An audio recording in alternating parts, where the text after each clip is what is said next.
Ladies and gentlemen, my name is Michael Lopez, and this is Boulevard Connect, your only website dedicated to cars, culture, and community. And I'm very honored to have our new guest on today's episode. Her name is Madeline Ramirez.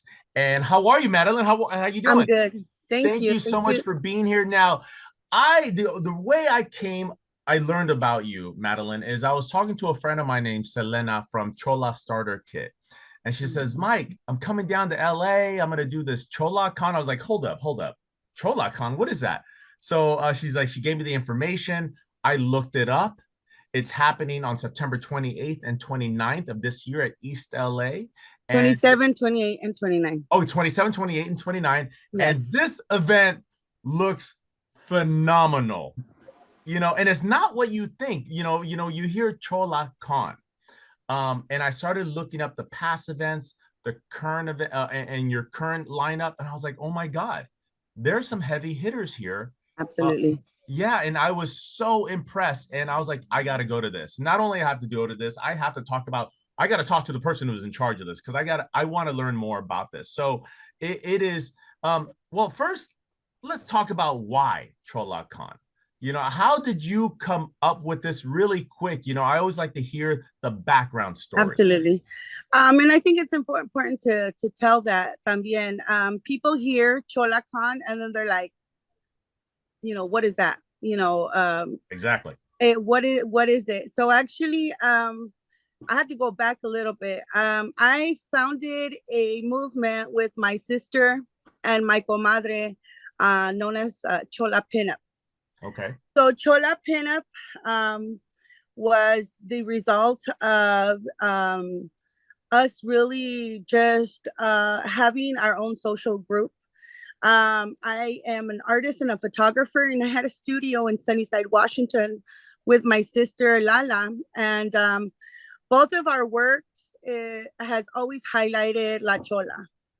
I mean, since the 90s. My sister's her work has been featured in LA Times in the 90s, deep, when stuff was going down. And as a child of migrant farm workers, my jefe was always looking for a hustle. And one day he came home with really fancy cameras, and he's like, "We're gonna take pictures for quinceañeras and weddings now." Or like, another thing to do.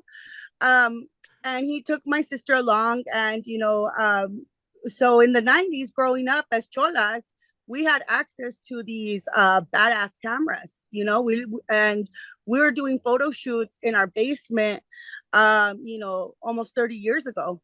And it started with my sister Lala, and it wasn't until she started to recognize me as an artist and a photographer that I say that she unlocked, this Creativity. monster. Yeah. Yeah. And said, she gave me permission to call myself an artist and record and document barrio culture. So with these fancy cameras, here we were going around and people knew us as the photographers. We eventually opened up a studio, like I said, in Sunnyside, Washington. And we would have promoters coming in all the time. When you have a business, they're always like, hey, we have a business, come and sponsor us. So they were attracted to the style. We did like quinceañera and senior pictures and stuff like that because that's what sold. But on my walls, people used to come into my studio and think it was a tattoo shop because of the art and because of the photography. And I'm like, oh no, these are just my homegirls. These are my sisters. I'm taking pictures of, and then they'd be like, oh, Lil Rob's coming into town. How about you bring your sisters or your homies with you? And and we'll take pictures. You guys can take pictures. You guys can meet the people. They just wanted us there. So I was just I like, imagine it looking like a teen angel portrait it type of it situation. did, it did. And so a lot of our work was, out there, and people were recognizing it, and we were getting invited to, to go to these special places because they're like, oh, this rapper's coming into town, or it was usually musicians. So then I had, very soon I had this portfolio of all these Chicano rappers, all these Chicano artists, and the people in my photography now were getting all this attention. They were getting all Uh-huh. this love, and they were becoming superstars. Well, my I had met through social media, who is now my comadre, Ramona Landeros, who is from Pomona. Mhm. And she early on seen my work and was very supportive of what I was doing. And she would be like, hey, I'll book you photo shoots. Come down to LA. Start doing that. So I started going to California, documenting cholos and barrio culture in Cali and LA. And those pictures were just going, they're going everywhere. They're just That's blowing up. great. And I was getting a lot of hate too. I was getting a lot of people, oh, why are you glorifying gangster shit? All this, just a lot of people talking shit.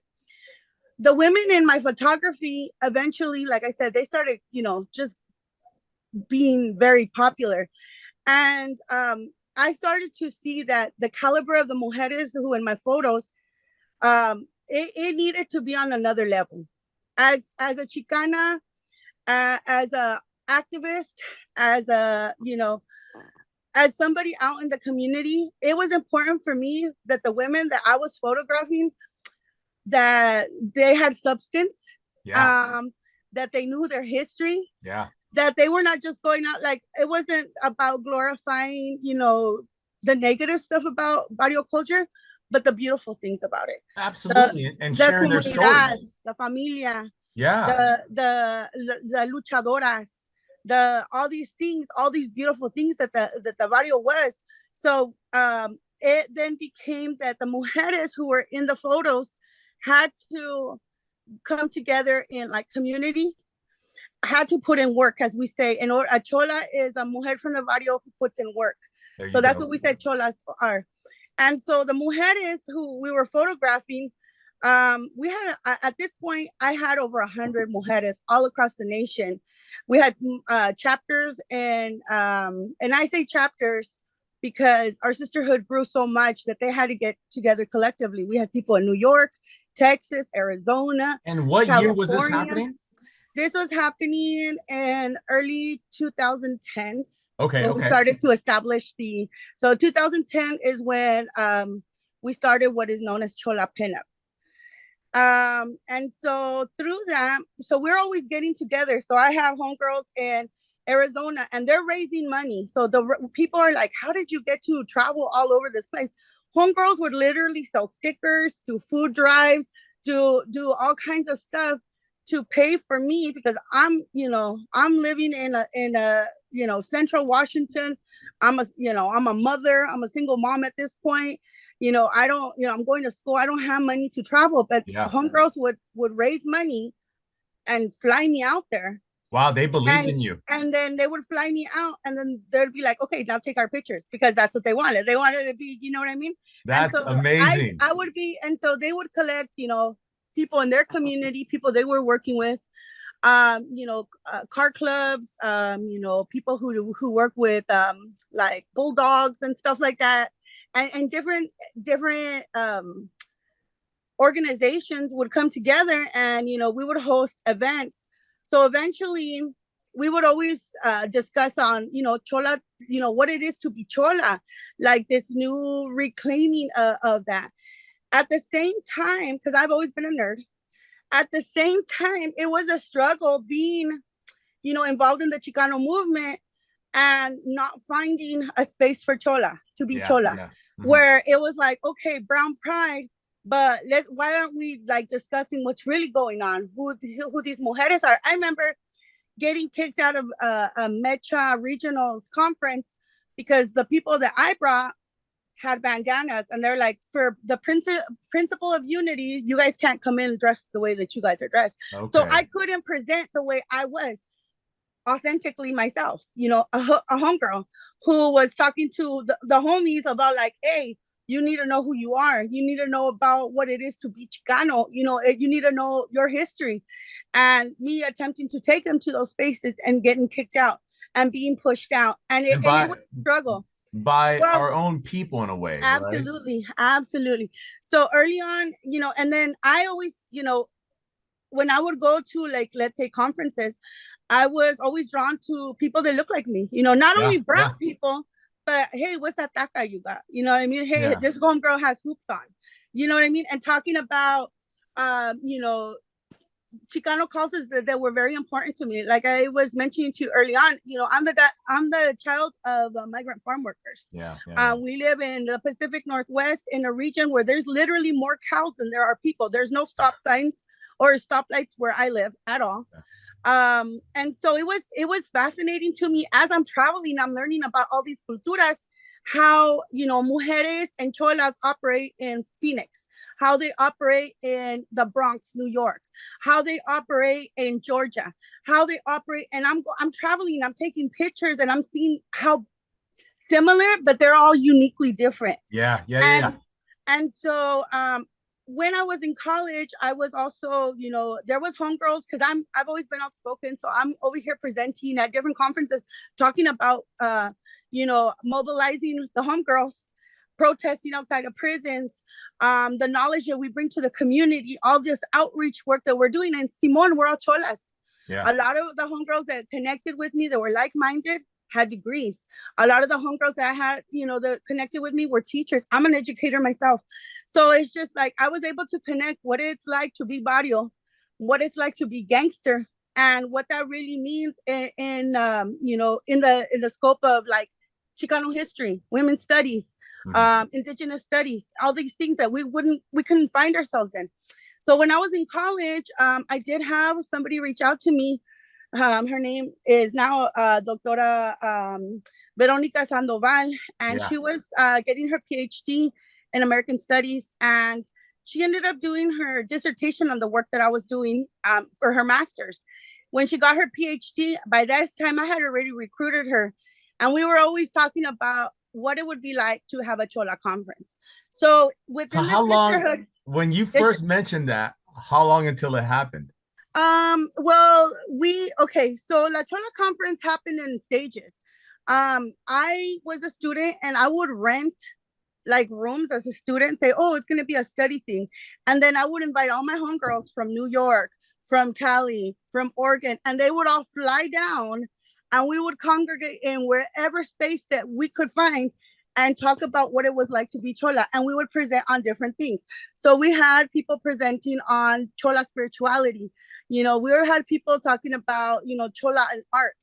And so it first started as, us a synopsis, a one day get together where we're sharing Chola art and having guest speakers. And it came to, so that was just like a homegirl supporting homegirls event. Yeah. And then it was like the Chola, it was then like the Chola Bruja conference. So we had in here, I just rented a little room and we had all these people and they're like, what? These people That's what I want. I would love to. What were people's reaction? Because of course we see cholas coming in, bandanas, dickies, and things like that. What are other people's reaction? People are well, people are talking shit. Yeah. People don't understand. And we did, and we know how important it was to be able to gather and discuss and share and find comunidad. Yeah. And so that just led into a bunch of, we're holding this conference, we're holding that conference. And so we had La Chola Bruja conference here, we had it in Seattle. We rented an Airbnb and had people, submit, proposals that way. And it was very small. I mean, literally starting a conference off in living rooms, but we knew how important it was. Yeah. And, the right people had to be there. My comadre, who is Doctora Vanessa Bustamante, who is currently the chair for the Raza Unida Party, she, and who also started off as in the organization. I met her years ago. I believe she had just got her BA, and I did a photo shoot for her at Northridge where she had graduated. I don't know if it was her BA or master's, and she was trying to get into a PhD program at the time. And she had met our organization and she was like, hey, I want to be a part. I want to do all these things. She started working at Miracosta after she got her PhD. And that was in 2019. And she hit me up and she goes, hey, because we were holding them in different spaces. She was always coming down to, Washington to be there. And, we struggled a lot. You would imagine something that's titled a Chola conference might scare, administration. And that's what was going on. And so, That you was know, actually my next question is like how when you're now that it's gotten bigger, I mean now the fourth one is coming up at the LA college. I mean, how what were people's like the administrators or the facility, what were their initial reactions? so she hits me up and she was like, "Hey, I'm here at Mira Costa, and there's spaces here, and I think I can, I can do something so we can actually have like the conference on a campus where we don't have to sneak around. You know what I mean? It doesn't have to be like that. We can actually have them there." And I was like, okay. And so we got a team together. She got somebody there, Dr. Juan Santos, who is in, what is he? Where is he at? San Marcos. He teaches out there. And, she got him as an ally. And it was a struggle. COVID happened, so we were not able to That have was the first time. It was the really that big was one. the first attempt to have it like I said, knowledge, like with Yeah. inviting everybody, the campus, and having the campus actually know that we're there for that, Yeah. because we had already done many versions of it without that. Yeah. And so we try to have it there, se hizo. So I because saw that it was a Zoom conference online. so that's when we ended up moving it to Washington State University, where Doctora Veronica Sandoval was at. And her campus knew that we were having it there, and we were able to do it, like you said, on Zoom. And so we had at the peak, I think maybe 200 to 300 people that were tuning in, and we're like, okay, this is something. Yes, So this absolutely. is something. The following year, we were like trying to figure out, where should we have it at. So it didn't happen in San Marcos because of COVID. We shut it down. Then we had it at the University of Washington in Pullman online. And then we had an open call, and we just said, we want to have it on a campus. And somebody reached out to us from the Colorado, una profesora, Oh, yeah, Denver, Gabriela Colorado. Rios. She hit us up, and she was just like, she was teaching rhetoric. She's a fucking amazing chola. And she said, I attended the one on Zoom. I presented, and I have funds, and I'll give up all my money, all her research money, so she put That's all her money. amazing. That's She put amazing. all her money, and so that's why I have a lot of love for her. And Yeah. she threw on a badass show. We all organized and put together our first show. We just invited everybody that we could think of, and it was amazing. That was a great time. Now the fourth one is coming up, and it's going to be at the East LA College. It is. Who should attend? Who should attend and why? Really quick. So I think anybody who is interested in learning more about Chola identity, history, in the causas should attend.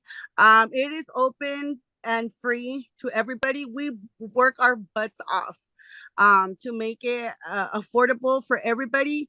We initially were like, okay, we're gonna have it in the city of Los Angeles. Everybody felt like it should be there, and we actually did have universities, bigger name universities, reach out to us, say, oh, we'll pay for everything. But when we were talking about the accessibility, the spaces that were offered to us that would pay for us to be there weren't close by the neighborhoods. Okay. It's far away. We were even looking at logistics as like, okay, if we were to bring this full, the bus would have to pay so much money. And it wasn't going to happen. So it's just like, let's bring it to the barrio. We reached out. Somebody said East LA, and everybody jumped on it. Yeah, absolutely. I think it's perfect. And so everybody, even though, they're like, oh, this hoity-toity, whatever research universities, that no, we needed to bring it back down to everybody. Because last year's was at Yakima Valley College in the area that I'm from. My sister teaches Chicano studies, ethnic studies at that college. And so she's also one of our members. The organization that puts together La Chola Conference is known as the Homegirl Association. And it's basically all the comadres. Yeah. We just get together and we start to put together this conference. We are not a nonprofit. we're not a for-profit. We're just a community organization that, looks for partnerships in the community to host this conference. Yeah. Okay. We hope to change that because it's hard. You can imagine, like I said, with the title and what we talk about, a lot of people don't understand that. So they don't, we don't got a lot of support. And we're all out here, trying to do raffles and just little whatever we can to raise money. And we do this so it could be free for everybody and that we could pay por lo menos our keynote speakers. Yeah. You know what?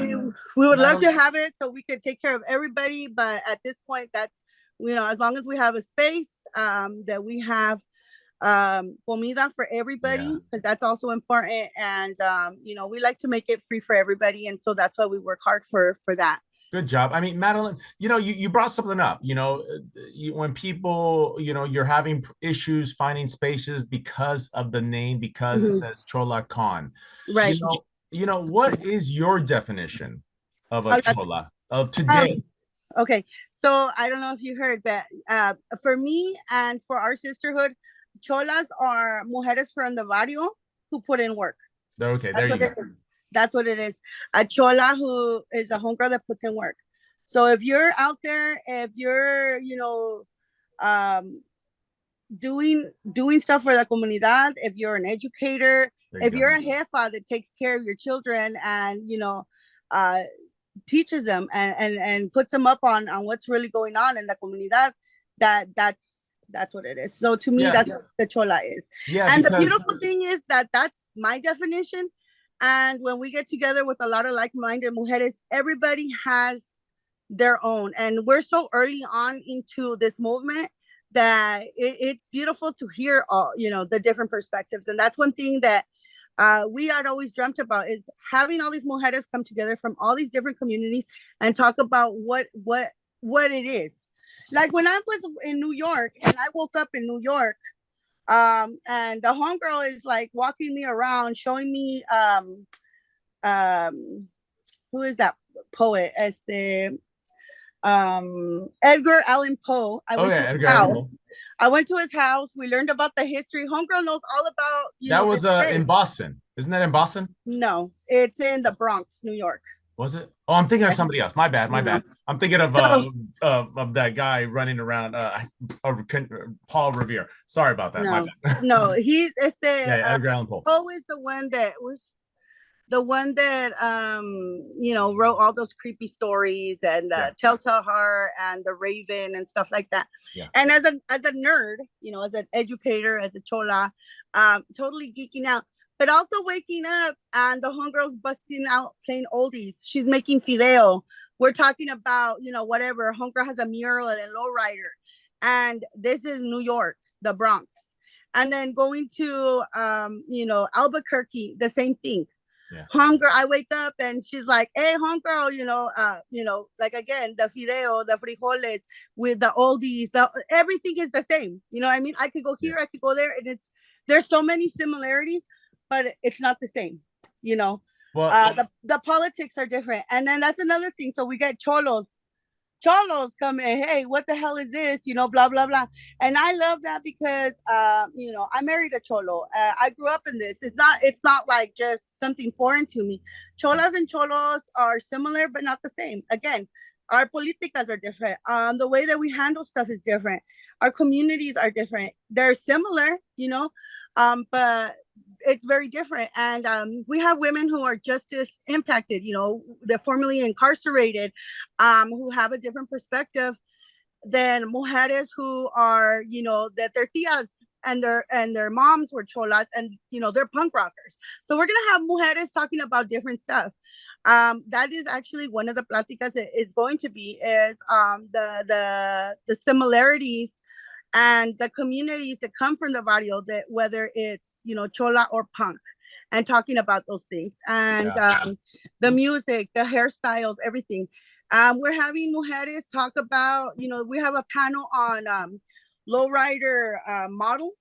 Mm-hmm. We're having a panel on lowrider writers, you know what I mean, like lowrider girls, Yeah, yeah, yeah. and I not saw only the that. There's models. gonna be pinups, lowrider, chola, scarlet. You know what? One of my I saw one of your paintings and I said, you can't spell scholar without chola. I thought that Right. was amazing. You're gonna have poetry, art, performances, vendors. So that's yeah, it sounds amazing.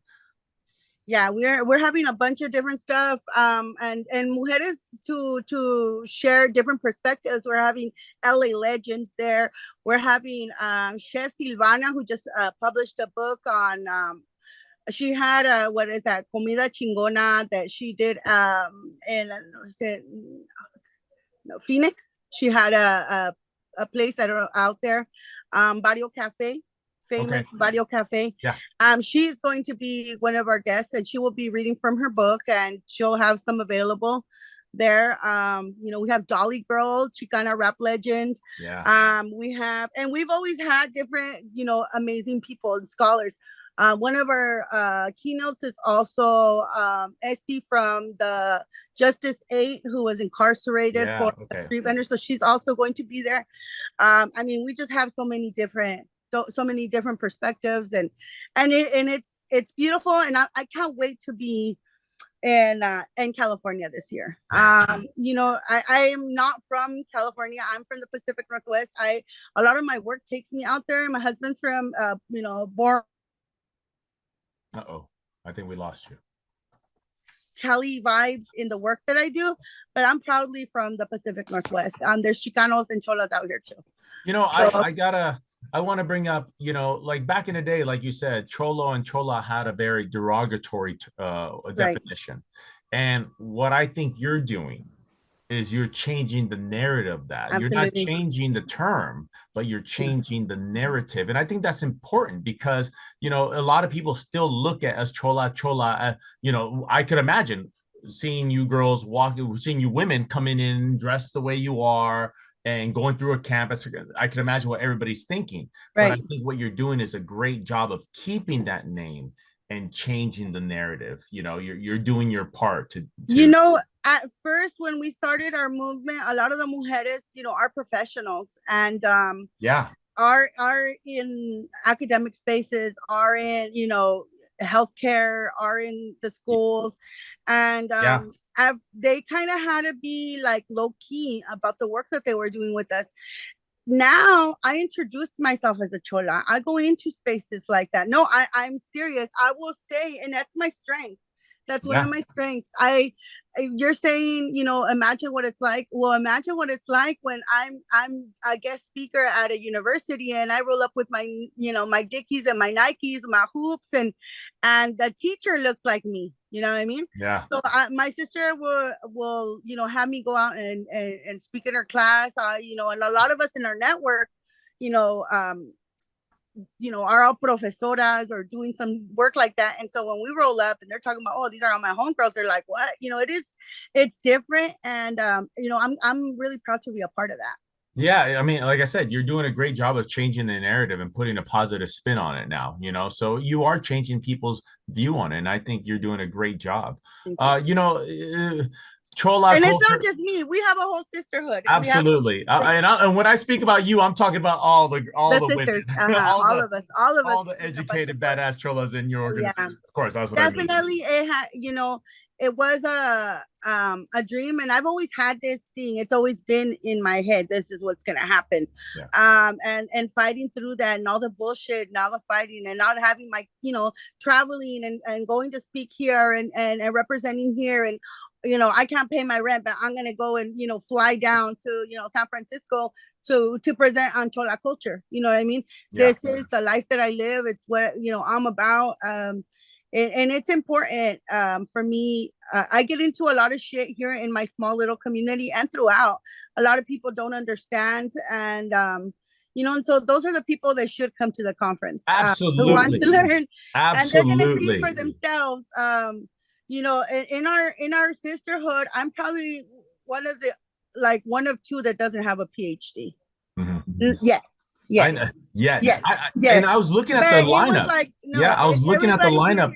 of the speakers, I saw PhD, PhD, PhD, a writer, artist, activist. I'm like, holy shit, this is amazing. No, and a lot of people, we've been told that a lot, like, for it not being that kind of conference, like, I've never been in a room with so many PhDs, so That's many amazing. doctoras. I And love that. so that's why it's also important for us.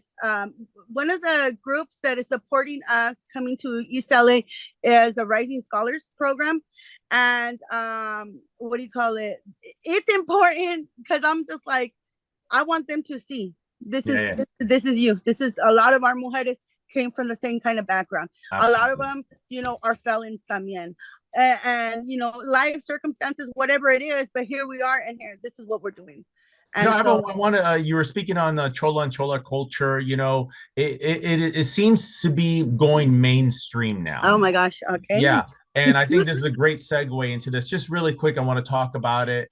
I see lowriders and cholos being on a T-Mobile commercials. Right, I'm seeing it on TV more often now.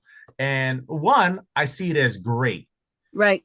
Two, I'm wondering, all right, are people gonna start dressing up in a way that shouldn't? And things like Gwen Stefani back in the day, Right. she was wearing, she was the Here I Got Through Girls, and she was all cholad out and stuff like that. I mean, and then also today, the people in Vietnam and Japan, Right. is there a difference between what Gwen Stefani did and what the people are doing in Japan? Is there a difference So between definitely appreciation and appropriation. appropriation? Appropriation, definitely. I would consider that what Gwen Stefani did. And not only that, this is another discussion that we've had several times.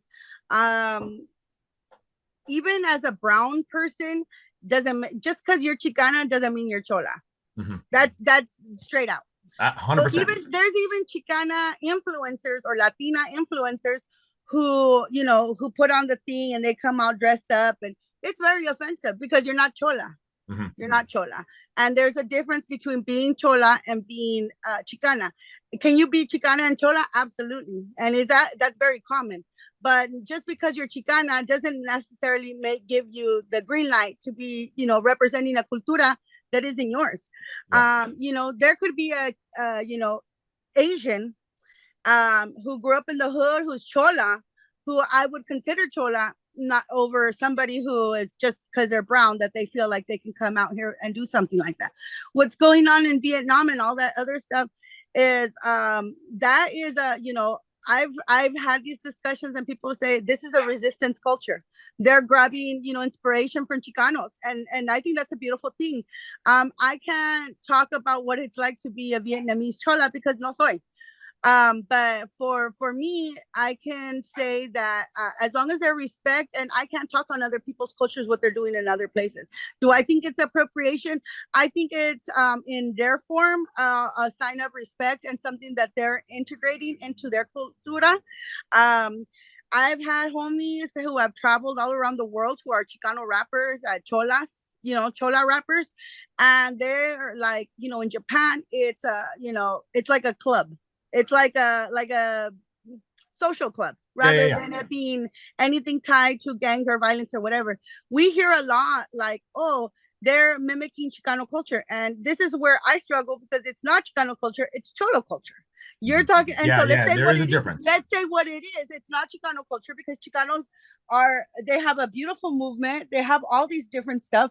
But if anything, let's say it's Chicano Cholo culture because that's what it is. It's barrio culture. Yeah, yeah. And that's something that, a lot of people are not seeing and don't recognize or don't have that.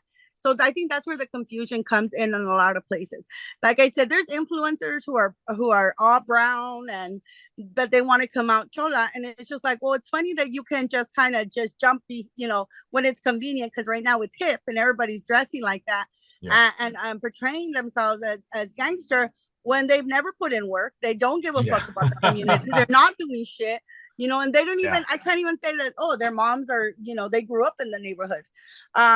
Because they didn't, and they're just kind of like, oh, it's cool, and so that kind of pisses me off a little bit.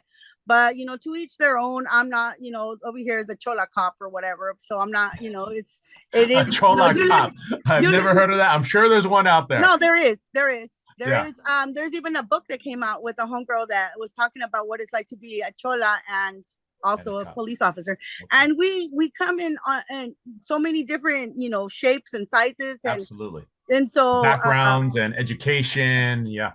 I know somebody who grew up in the hood, and her parents are East Siders, and she's a cop. So when you said Yeah. that, yeah, I literally know somebody. I wanted Like to ask, I want to get your opinion on something because, I was in a situation like I have a friend of mine who is not Chicana. She is white, and she went to, like, let's say a Dia de los Muertos party. right, And and she put on the makeup and stuff like that. And it was encouraged that everybody goes, and I guess somebody younger told her that that was offensive, even though this person was even Mexican or something like that, told her that that was offensive and she shouldn't have done that. And she said she actually was very hurt, because she actually likes the whole Dia de los Muertos culture. She reads on it, and me personally, I actually like it when people embrace my background, my ethnicity, my culture, the culture of my people. So in my opinion, I was like, no, I actually like that you came dressed and you learn about it, and you're embracing it and loving it. I see it as an embrace. I don't know. What do you think? um if not, I don't know, it's like for me, And it's okay for you to disagree with me. It's all right. no, yeah, no, I don't have a problem with disagreeing with you. But with when it comes to Dia de los Muertos and cultura stuff like that, to me it's like a white person throwing on indigenous regalia. I think it's offensive, but Yeah. that's my personal thing. No, no, no. um I I know want that to hear it. people participate in that, and I think it's a beautiful thing to learn, but when you try to come off as it's yours and you don't really, it's like if I was to go to a danzante and say, oh, this is, like I said, again, the regalia I put on and I put together these feathers. There's a whole, even when you join danza, you have to start off as, gaining your feathers. You can't just roll up and be Xochiquetzal in the flesh. You got to Yeah. be, you know what I mean? You have Yeah. to put in work. You got to work for it. And it's also, though you can't just go in there with headdress like, oh, okay. Even as a brown person who participates in traditional dance, in danza, I couldn't just roll up like that, or just like, oh, I'm gonna go to the store and buy these, whatever for my fee, or Yeah. something like that.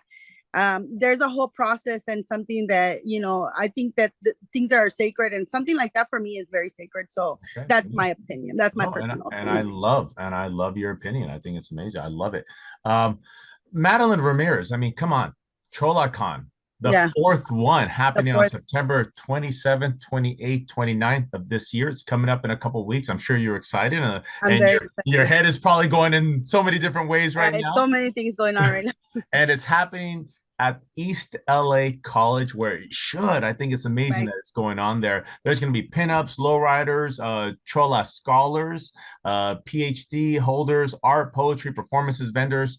And Madeline, yourself, you're an artist, you're a poet, you're an organizer, you're a small business owner. I went to your website. You have Yes. some beautiful art, Thank you. and you're an advocate. I applaud you in everything you do, Thank and you. I am absolutely honored that you came on and spoke to me about this conference, because I don't know, can I go? It's a Absolutely. Please come. I want to meet you. okay. So, yes, and we would love to have you there and to check out, all the great speakers that we're going to have, all the performances. We're going to have a badass art show going down at Rearte on Saturday. That's our evening. We have DJ Creeper, a badass LA based DJ who's, we've flown him to all over. We love him. So, he's worth it. And we're going to have a badass art show, and that's happening Saturday. Sunday we're at Hello Strangers in Little I saw that Tokyo. in downtown in Koreatown. Yes, and we're gonna have performers. I will also be doing some poetry. A lot of other Chicana artists, Chola artists will be performing, and yeah, we're having things going on every day. A car show. Where come meet the beautiful models, come meet all the women who are writing about Chola and Chola studies. A whole bunch of profesoras, doctoras, poets, artists. it's gonna be fun. It's gonna be fun, and I'm It really sounds excited. like it. It certainly sounds like it. I applaud you and everything you and your organization Thank of you. Cholas are doing. I think it's absolutely amazing. So my props not only go out to you, it goes out to every single person from your left to your right that's helping you put this Thank thing you. I together. appreciate So that. any shout outs that you want to give?